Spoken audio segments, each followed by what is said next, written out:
Thanks to Slate.com, thanks to the writer Timothy Lee, a great article. This basically sums up 2022, my friends.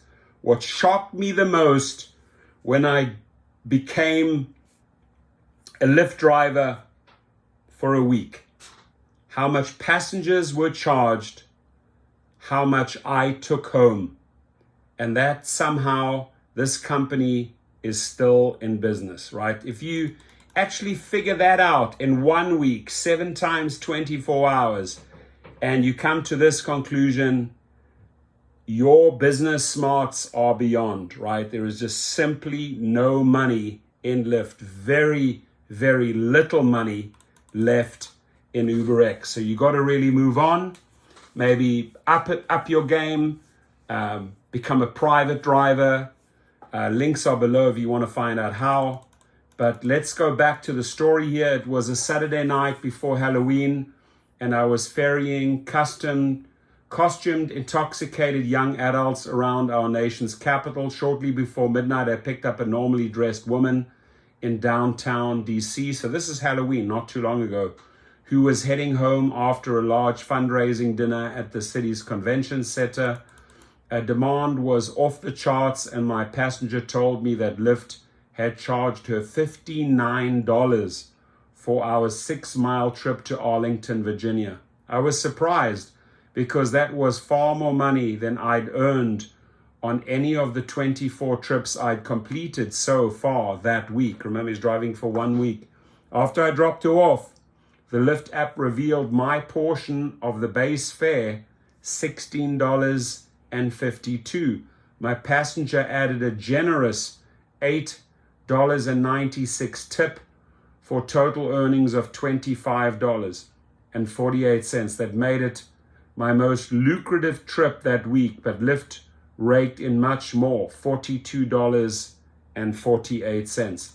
And he can really count his luck that he got that tip, right?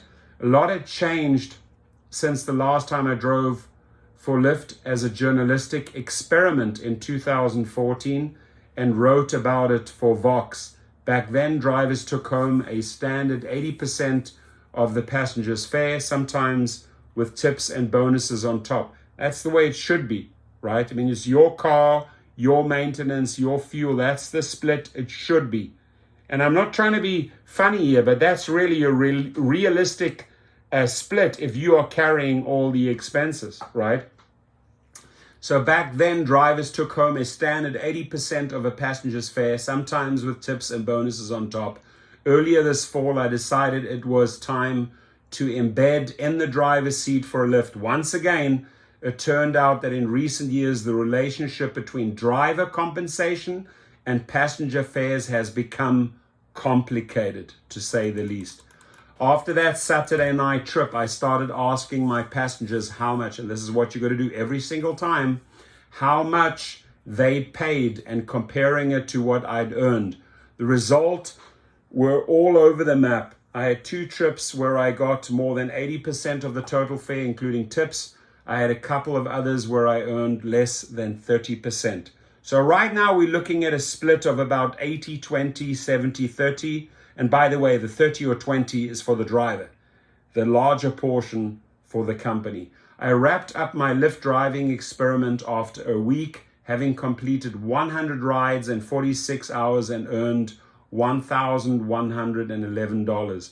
Lyft eventually sent me a report showing that passengers had paid a total of $2,139 for these rides. So on average, I got just 52% of what my passengers paid. Ever since then, I've been trying to figure out how Lyft could take such a big cut of a passenger revenue and still fail to turn a profit. Lyft says that it almost lost $1 billion in the first 9 months of 2022. The more I looked into it, the more I became convinced that it's going to take major cost cutting for Lyft to avoid eventual bankruptcy. I was also left asking one question: if after all these years, Lyft and its competitor Uber's disruption of the old taxi model still doesn't make business sense, what was the point? An overgrown taxi dispatch service There's a thought experiment I find illuminating. Imagine that Lyft announced tomorrow that it was going to shut down its app and lay off most of its staff. Then it was going to open a bunch of call centers and hire people to book taxi rides over the phone instead. When a passenger wanted a ride, they would call a toll-free number, for example, 1-800-GET-LIFT perhaps, and provide pickup and drop-off locations. The operator would then relay this information to drivers, perhaps in a group chat or over an old-style radio system, and one of them would claim the ride. The operator would provide the passenger with an estimated pickup time and take credit information over the phone. There's the question about this hypothetical version of Lyft. Would it be more or less expensive to operate than the company that actually exists? Intuitively, you'd expect the answer to be more expensive, right? After all, booking a ride on the Lyft app is an automated process. A single server in Lyft's data center should be able to book hundreds, if not thousands of rides in an hour, while costing less to operate than the wages of call center worker. Yet, there's good reason to think that my retro version of Lyft would actually be much cheaper to operate than the high-tech version. I've basically described an old-fashioned taxi dispatch company, the kind that dominated the industry before Uber and Lyft came along. Back in 2016, a transportation economist named Hubert Horan crunched the numbers and found that in the pre-Lyft world, about 15% of passengers' fares, including tips, went to dispatching and the other back office functions. The other 85%, my friends, went to the driver compensation, fuel, and the costs of vehicle ownership and maintenance. Just imagine that. So if Lyft was as operationally lean as a traditional taxi company, the driver would get 85% of the passenger fares. Lyft drivers pay to maintain and fuel their own vehicles, after all, while Lyft would be able to cover costs with the other 15%. Now, when you start adding all those astronomical salaries, what these people are paying themselves out, buildings, San Francisco head offices, engineers, that's when it cuts in. Lyft is taking way more than 15% and still losing a ton of money. It seems that the smartphone revolution didn't make dispatching cheaper and more efficient as you might expect. It made it way more expensive. I'm leaning on my own experience here because Lyft is frustratingly opaque about its financials. Lyft publishes a net revenue figure with driver pay already subtracted out. As far as I can tell, Lyft doesn't publish gross bookings, making it impossible to calculate Lyft's overall take rate. The company declined to speak to me after the story or provided data on how it splits fares with drivers.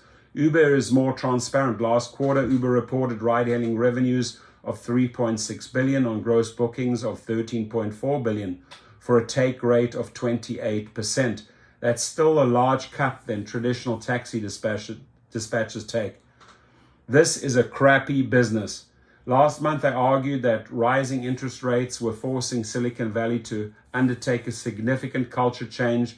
During the 2010s, companies like Uber and Lyft focused on rapid growth without worrying too much about costs. With interest rates as at rock bottom, investors were willing to throw billions of dollars at these companies, hoping that they'd be the next Amazon or Facebook, companies whose early losses eventually turned into big profits. Now, with growth slowing and interest rates rising, Lyft is running out of time. The company needs to figure out how to reach profitability at its current scale. Horan has been arguing for many years that this is impossible because Lyft and Uber have not significantly improved on the business model of traditional taxi dispatchers. Horan has been arguing for many years that this is impossible because this is a crappy business, Horan told me in a recent phone interview. The only way Uber has ever improved its profit margin is by screwing drivers. Thank you very much for saying that, right? The only way they increase their profit margins is by screwing drivers.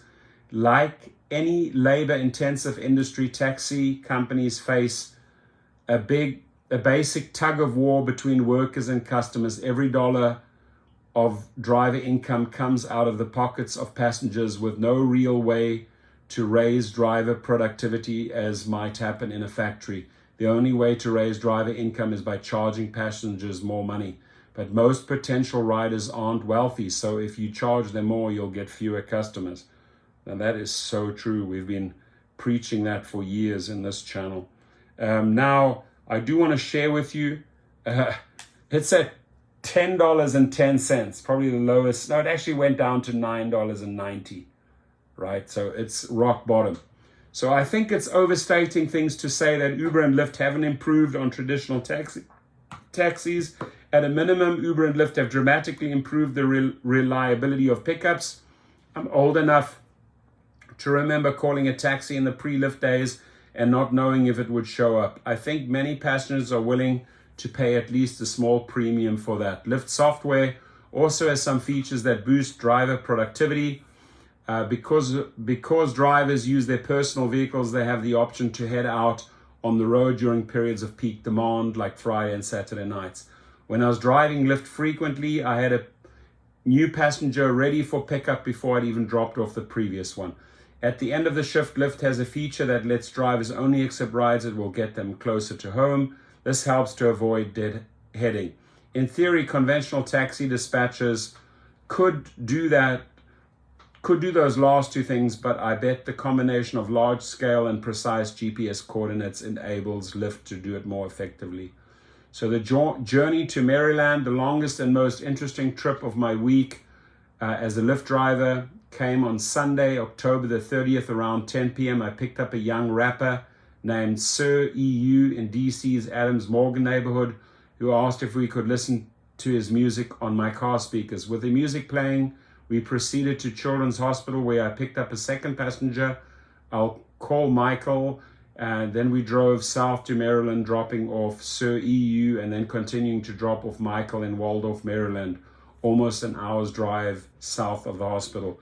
During our long drive south, Michael told me that he'd just left his 1-year-old daughter with her mother so she could get surgery for an unusual growth on her neck. He would have liked to stay the night, but he needed to get back to his low-paying retail job on Monday morning. Michael was 21 years old, and he told me that he'd been working as a plumber's apprentice until his car broke down. For a while, he tried to continue his training by taking Lyft rides, but after racking up an $800 Lyft bill in 1 month, he realized he couldn't keep doing that, so he was stuck in a dead-end job until he could save enough money to get his car fixed. Michael paid $61 for his trip to Waldorf, and Sir EU paid $19.99 for a total of $80.99. I earned less than half of that, $38 for the ride. So if you're a college-educated professional, you'll probably take Lyft for a night on the town or to get to the airport. You might assume most of Lyft passengers are like you, and I certainly did have a fair number of passengers like that. But I also had a lot of passengers like Michael, lower income people who didn't have a car and relied on Lyft to get to places transit couldn't take them. Michael clearly can't afford to take a $61 taxi ride on a regular basis, but the situation left him with no good options. It's passengers like Michael, even more than Lyft drivers, who would benefit if Uber and Lyft figured out how to make their dispatching service more efficient. Lyft effectively charged Michael around $30 to arrange our ride. I bet if they put their minds to it, they could figure out how to do the job for much less than that. That's not because it actually costs $30 to connect a rider with a driver. It's because Lyft needs billions of dollars to cover its massive overhead. I've been saying this for years. It costs Lyft and Uber billions of dollars to cover its massive overhead. The case for fragility, there's a wide range of attitudes towards fragility within the tech industry. On the one hand, you have a company like Google that provides its employees with free meals and imaginable perk. Google has spent billions of dollars on moonshot experiments like self-driving cars with little regard for their cost. Google is able to do this because its search engine is a quasi-monopoly that throws off billions of dollars in profits each year. Google's workplace culture has had a big influence across Silicon Valley, including at Lyft, which, like Google, has long offered employees free lunches. But not every company works like Google. At the other extreme, you have a company like Amazon that builds desks out of doors to make a point about the importance of thrift. Amazon had to develop a frugal culture in its early years because it was operating in the low-margin retail industry, competing with famously tight-fisting companies like Walmart.